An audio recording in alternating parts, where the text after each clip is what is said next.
Okay, so let's start another topic from ENT. और अब हम नोज के टॉपिक्स कर चुके हैं मोस्टली, अब हम ईयर के टॉपिक्स करने लगे हैं। So let's take a look at the disease of otosclerosis और ओटोस्पॉन्जियोसिस। तो इसे थोड़ी सी बेसिक समझ लेते हैं कि ये डिजीज़ बेसिकली ईयर के किस पोर्शन से अराइज कर रही है, ताकि हम इसकी पैथोजेनेसिस अच्छे से समझ सकें। अच्छा, तो हमें पता है कि अगर ईयर के इनर ईयर पोर्शन की बात की जाए, अब इनर ईयर में बोनी कंपोनेंट्स भी हैं, मेम्ब्रेनस कंपोनेंट्स भी हैं, वहाँ फ्लूइड भी पड़ा हुआ है, इसको हम एंडोलिम्फेटिक फ्लूइड कहते हैं।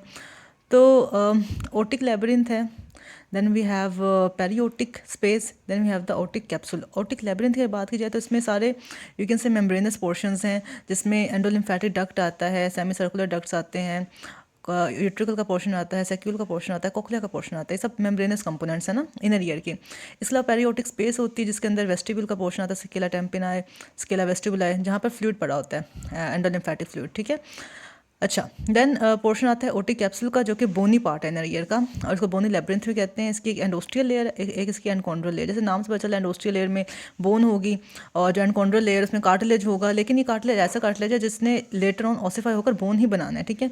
अब जो ओटोस्क्लेरोसिस या ओटोस्पॉन्जियोसिस डिजीज़ है, it is a disease of otic capsule of the inner ear, जिसमें उसका जो एंडोकॉन्ड्रल लेयर है, it fails to ossify and it stays a spongy bone. ये एक स्पॉन्जी सी सॉफ्ट सी बोन रहती है, ऑसिफाई नहीं हो पाती, जिसकी वजह से पेशेंट में कंडक्टिव हेयरिंग लॉस हो जाता है। ठीक है। तो this is otosclerosis, it is also called otospongiosis, और डिजीज़ है बोनी लेब्रिंथ की, जिसमें वन और मोर फोकाई बन जाते हैं इरेगुलरली लेड स्पॉन्जी बोन, जो रिप्लेस करती है normally dense and chondral layer of bony otic capsule. जो normally dense and chondral layer बननी थी, जो नॉर्मली डेंस बोनी लेयर बननी थी ओटिक कैप्सूल की, उस जगह एक स्पॉन्जी बोन रिप्लेस कर लेती है उसको। तो बस यही डिजीज़ है, यही इसका नाम है। उसको हम स्पॉन्जी बोन भी कह सकते हैं, उसको हम कार्टिलेजिनस बोन भी कह सकते हैं, क्योंकि वो सही से ऑसिफाई नहीं हो रही। ठीक है। अच्छा, मोस्ट ऑफन जो ओटोस्क्लेरोसिस है ना, ये इसके जो फोकाई होते हैं, ये इन्वॉल्व करते हैं स्टेपिस रीजन को या स्टेपिस बोन को, विच यू नो कि इट्स अ बोन था ना ये, राइट। और जब स्टेपिस बोन की इन्वॉल्वमेंट होती है ना, तो स्टेपिस बोन फिक्स हो जाती है with the oval window. Fixation की वजह से होता है ये कि वो प्रॉपर्ली मूव नहीं कर पाती, जिसका यूजुअल फंक्शन है, और वो मूवमेंट के लॉस की वजह से वहाँ पे कंडक्टिव हेयरिंग लॉस हो जाता है, जैसे कि यहाँ पे लिखा भी हुआ है। ठीक है। लेकिन समटाइम्स स्टेपिस के अलावा भी काफ़ी इनर ईयर के पोर्शन है जो इन्वॉल्व हो सकते हैं, लाइक राउंड विंडो भी इन्वॉल्व हो सकती है, लाइक कोक्लिया भी इन्वॉल्व हो सकता है। तो उन केसेस में हमें normally sensory neural hearing loss मिलता है। ठीक है। अच्छा, एटियोलॉजी या पैथोजेनेसिस क्या है इस डिजीज़ की, तो अभी तक तो ये पोरली अंडरस्टूड है, हमें समझ नहीं आया कि क्यों होती है, ओटोस्क्लेरोसिस क्यों होती है। लेकिन एक कहा ही जाता है कि कार्टिलेज रेस्ट सेल्स पड़े होते हैं, जो कि प्रोलिफरेट करके कार्टिलेजिनस बोन को डेवलप करते हैं। ठीक है। और जो कार्टिलेज रेस्ट सेल्स हैं, ये हमें नॉर्मली एक रीजन है बोन का, रीजन है इनर ईयर का, जो कि लाई करता है इन front of the oval window of the cochlea, जिसको हम कहते हैं फिस्टुला या फिशुला एंटीफेनेस्ट्रम। ठीक है। फिशुला एंटीफेनेस्ट्रम एक रीजन है, फिशुला एंटीफेनेस्ट्रम जैसे इसको प्रोनाउंस कर लें। फिशुला एंटीफेनेस्ट्रम एक रीजन है इन front of the oval window, जिसमें कार्टिलेज रेस्ट सेल्स पड़े होते हैं, जो कि फिर प्रोलिफरेट करके बना देते हैं स्पॉन्जी बोन या यस स्पॉन्जी बोन, जो कि प्रॉपर्ली डेंस बोन नहीं बन पाती, and later on results in conductive hearing loss. ठीक है। और जो ये इन फ्रंट ऑफ ओवल विंडो के है ना, ये कार्टिलेज रेस्ट सेल्स या फिशुला एंटीफेनेस्ट्रम के जो कार्टिलेज रेस्ट सेल्स है, ये mostly they give rise to stapedial type of otosclerosis. आगे मैं आपको बताऊंगी कि there are certain types of otosclerosis, इसमें स्टेपिडियल टाइप है, हिस्टोलॉजिक टाइप है, कोक्लियर टाइप है। ठीक है। जिस रीजन की इन्वॉल्वमेंट होगी वैसे उसका नाम होगा। फिर हेरिडिटी भी है कि जिन पेशेंट्स के पेरेंट्स में या फैमिली में ये डिजीज़ है, उनमें they are more prone to developing otosclerosis. के अलावा white races are more affected, females are more affected, mostly during pregnancy इसका ऑनसेट होता है। इसके अलावा एज ऑफ ऑनसेट है वो 20 to 30 ईयर्स के दरमियान में है, और प्रेगनेंसीज को अफेक्ट करती है, मीनोपॉज को अफेक्ट करता है। ठीक है। और इसके अलावा कुछ और डिजीजेज जिसके साथ एसोसिएटेड है, लाइक ओस्टोजेनेसिस इम्परफेक्टा, जो कि एक ब्रिटल बोन डिजीज को कहते हैं, कार्टिलेज का डिफेक्ट होता है, राइट। तो उसमें भी हम देखते हैं कि उसके साथ एसोसिएशन है इस डिजीज़ की, ओटोस्क्लेरोसिस की। और एक ट्राइड है जिसमें ओस्टोजेनेसिस इम्परफेक्टा होता है, ओटोस्क्लेरोसिस होता है, और ब्लू स्क्लेरा हमें मिलते हैं। इस ट्राइड को कहते हैं van der Hoeve syndrome. So van der Hoeve syndrome का अपना नाम याद रखना है। Van der Hoeve syndrome is a triad of symptom, जिसमें ओस्टोजेनेसिस इम्परफेक्टा है, और साथ में ब्लू स्क्लेरा है, और साथ में ओटोस्क्लेरोसिस है। ये बात हमने याद रखते हैं। इसके अलावा कुछ वायरल इन्फेक्शन के साथ भी इस डिजीज़ की एसोसिएशन देखी गई है। हमने देखा है कि जिन पेशेंट्स में मिजल्स की इन्फेक्शन होती है, उनमें भी हम ये डिजीज़ डिस्कवर करते हैं, ठीक है। तो इट इज़ पॉसिबल कि इसकी एसोसिएशन वायरल इन्फेक्शन के साथ भी हो, but still it is poorly understood, अभी तो हमें पता नहीं चला। टाइप्स है इसकी कुछ, as I already told you कि स्टेपिडियल टाइप है। स्टेपिडियल टाइप में ये होता है कि जो in front of the oval window जो कार्टिलेज रेस्ट सेल्स पड़े हुए हैं in the region of fissula antefenestram, they proliferate, और वो एक एंटीरियर, इसको हम कहते हैं एंटीरियर फोकस, क्योंकि ये इन front of the oval window proliferation हो रही होती है। इसके अलावा द डिजीज़ में arise behind the oval window, ठीक है, जिसको हम पोस्टीरियर फोकस कहते हैं, वहाँ पे भी कुछ कार्टिलेज रेस्ट सेल्स पड़े होते हैं, ठीक है। तो ये होगी एंटीरियर फोकस, ये हो गया पोस्टीरियर फोकस, ठीक है। इसके अलावा इसकी तीनों टाइप्स भी होती हैं। जब ये इन्वॉल्व करे surrounding of foot plate of stapes को, तब इसे कहते हैं सर्कमफ्रेंशियल टाइप है ये ऑटोस्क्लेरोसिस की, जो कि हमें यहाँ पे नजर भी आ रही है। This is the circumferential type of otosclerosis. इसके अलावा उसकी बिस्किट टाइप भी होती है। बिस्किट टाइप में बेसिकली ना ये जो एनुलर लिगामेंट है ना around the stapes foot plate, उसको स्पेयर कर देती है और just foot plate of stapes को अफेक्ट करती है, जिससे called biscuit type of otosclerosis. इसके अलावा इसकी ऑब्लिटरेटिव टाइप भी होती है, जिसमें ये पूरी की पूरी जो ओवल विंडो है ना कोक्लिया की, उस सारी नीश को, सारे रीजन को अफेक्ट कर देती है, ठीक है। The whole oval window gets affected. फिर हम कहते हैं that is the obliterative type of otosclerosis. ये सारी हमारे पास स्टेपिडियल वैरायटी की थी, ठीक है, क्योंकि उसमें सब में स्टेपिस की फुट प्लेट अफेक्ट हो रही है। तो ये स्टेपिडियल वैरायटी में हमें फर्दर 5 सब टाइप्स मिली हैं, ठीक है। इसके अलावा कोक्लियर ऑटोस्क्लेरोसिस होता है जिसमें राउंड विंडो अफेक्ट होती है, ठीक है, या और रीजन अफेक्ट होते हैं ऑप्टिक कैप्सूल के other than the oval window, ठीक है। तो बस ये है। और मोस्टली हमें कोक्लियर ऑटोस्क्लेरोसिस में या अदर देन स्टेपिडियल ऑटोस्क्लेरोसिस में हमें कंडक्टिव की बजाय सेंसरी न्यूरल हेयरिंग लॉस मिलता है, क्योंकि कुछ टॉक्सिक मटेरियल्स लिबरेट होने शुरू हो जाते हैं into the inner year fluid, जिसको हम एंडोलिम्फ भी कहते हैं, ठीक है। अच्छा, इसके अलावा थर्ड टाइप है हिस्टोलॉजिकल टाइप। हिस्टोलॉजिक टाइप में ऐसे से कोई सिम्टम्स नहीं है, देखिए, उसमें ना कंडक्टिव हेयरिंग लॉस हो रहा है ना सेंसरी न्यूरल हेयरिंग लॉस हो रहा है, एसिम्टोमेटिक होती है। पैथोलॉजी में दरअसल हम इसकी ग्रॉस और माइक्रोस्कोपिक मॉर्फोलॉजी देखनी है कि हमें दिखती कैसे है ग्रॉस मॉर्फोलॉजी पे, माइक्रोस्कोपिक मॉर्फोलॉजी पे। तो grossly otosclerotic lesion they appear chalky white, greyish और येलो, ठीक है, चॉकी वाइट, ग्रेश और yellow. And sometimes they may appear red, जहाँ पे एक्टिव फोकस पड़ा होगा, जहाँ पे एक्टिव डिजीज अभी चल रही होगी, एक्टिव प्रोलिफरेशन हो रही होगी कार्टिलेज सेल्स की, वहाँ पे हमें ये डिजीज की वजह से ना रेड कलर नजर आएगा due to increase vascularity, in which case the otosclerotic focus is active and rapidly progressive, ठीक है। जहाँ पे फोकस एक्टिव होगा, रैपिडली प्रोग्रेसिव होगा, वहाँ पे वेस्कुलर भी होगा, वहाँ पे रेड कलर नजर आएगा। अदरवाइज इसका चॉकी वाइट, येलो और ग्रेश का कलर होता है, ठीक है। माइक्रोस्कोपिकली कैसे नजर आती है? Spongy bone appears in the normally dense and chondral layer, मतलब हमें डेंस एंड कॉन्ड्रल लेयर में स्पॉन्जी बोन नजर आएगी, तो ये तो इसकी प्रेजेंस होना एंड कॉन्ड्रल लेयर, यही एक इंडिकेटिव है ऑटोस्क्लेरोसिस का, ठीक है। Spongy bone will be appearing in the normally dense and chondral layer of optic capsule. और जहाँ पे इमेच्योर एक्टिव लीजन है, देखें जहाँ पे एक्टिव लीजन चल रही है, इट मीन्स कि अभी इमेच्योर है।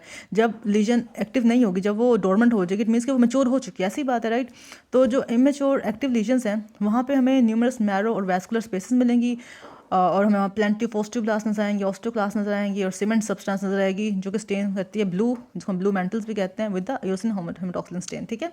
तो वहाँ पे हमें ऑस्टियोब्लास्ट नजर आएंगे, ऑस्टियोक्लास्ट नजर आएंगे, वैस्कुलर स्पेसेस नजर आएंगी, मैरो स्पेसेस नजर आएंगी, और साथ में हमें वहाँ सीमेंट सब्सटेंस मिलेगा जो कि ब्लू स्टेन करेगा। ब्लू हमें कलर नजर आएगा इमेच्योर फोका या एक्टिव फोका, ठीक है।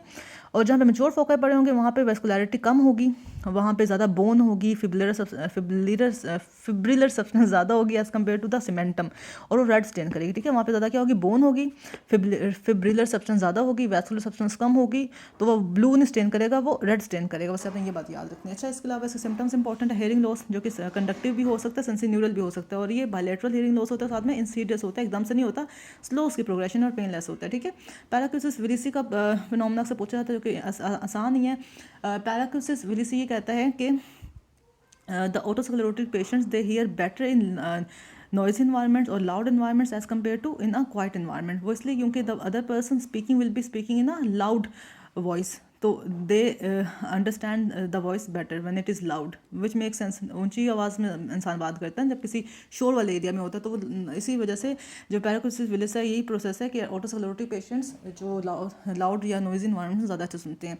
टिनाइटिस भी हो सकता है, उसको बिजली कह रही हूँ, उसको घंटियों की, उसको शां की आवाज़ें भी आ सकती हैं। वर्टाइगो इतना कॉमन नहीं है। स्पीच उस पेशेंट की चूँकि उसको सही से सुनाई भी नहीं दे रहा, तो उसकी अपनी स्पीच भी बहुत मोनोटोनस होती है, वेल मॉड्यूलेटेड होती है और सॉफ्ट होती है। ये तो हो गए सिम्टम। साइन हमें कैसे नज़र आते हैं ऑब्जर्वेशन पर, एग्जामिनेशन पर? तो टिम्पैनिक मेम्ब्रेन हमें नॉर्मली नॉर्मल नज़र आती है, मोबाइल नज़र आती है। इसके अलावा हमें ना टिम्पैनिक मेम्ब्रेन पे रेडिश सा कलर नज़र आ सकता है, रेडिश सी ह्यू नज़र आती है। वो इसलिए नज़र आती है क्योंकि जो उसके आगे पड़ा हुआ कोक्लिया है वो वैस्कुलर है, वहाँ पर एक्टिव फोकस मिल रहा है, वहाँ पर एक्टिव वेस्कुलरिटी चल रही है, जिसकी वजह से हमें टिम्पैनिक मेम्ब्रेन भी रेड नज़र आती है, ठीक है।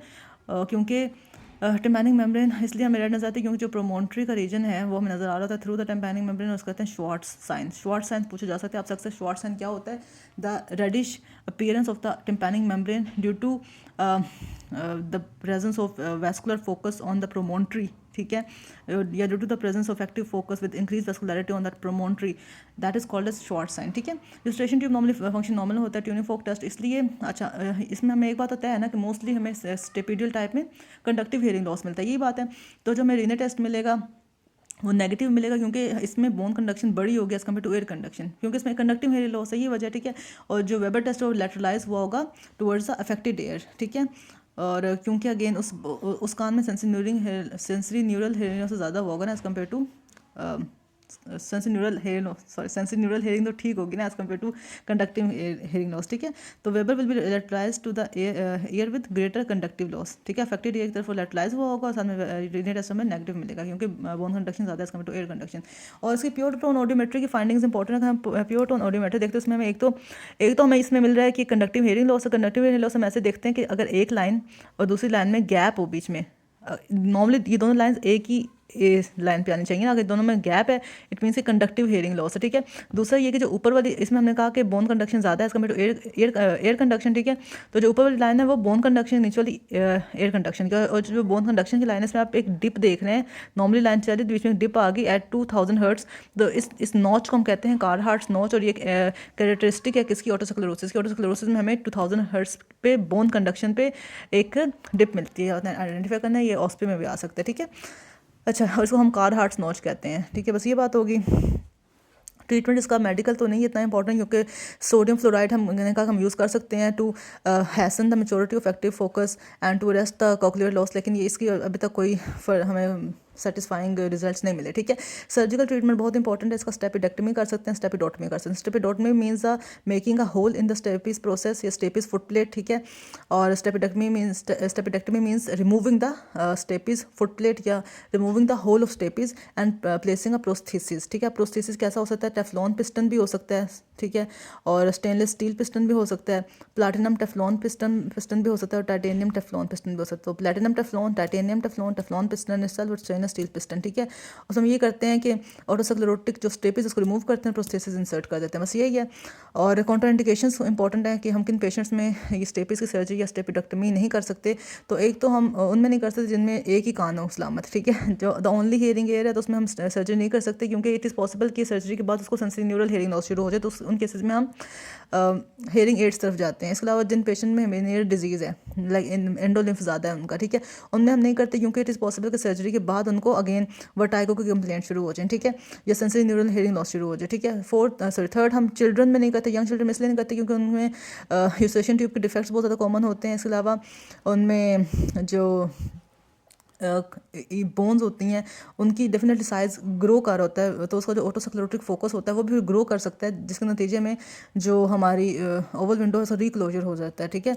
और सेंसिटाइजेशन ट्यूब का डिसफंक्शन हो सकता है, इसलिए उनमें एक्यूट ओटाइटिस मीडिया हो सकता है, इसलिए हम नहीं करते। तो बच्चों में नहीं करते एक तो, दूसरा हम जिनमें ओनली हियरिंग एयर उसमें नहीं करते, हम मेनियर्स डिजीज़ के पेशेंट्स में नहीं करते। अच्छा, इसके अलावा वो पेशेंट्स जिनका प्रोफेशन ऐसा हो कि उनको एयर चेंजेस से एक्सपोज होना हो, ठीक है, लाइक जो फ्रीक्वेंट एयर ट्रैवलर्स हैं, ठीक है, या फिर जो हाई कंस्ट्रक्शन वर्कर्स हैं, या जो प्रोफेशनल एथलीट्स हैं, या जो डाइवर्स हैं, उनमें हम नहीं कर सकते, ठीक है, क्योंकि उनमें पोस्ट ऑपरेटिव उनको वर्टाइगो या डिजीनेस से कंप्लेन आने लग जाती है, ठीक है। तो professional athletes, diverse, high construction workers और फ्रीक्वेंट एयर ट्रैवलर्स में नहीं करते, ठीक है।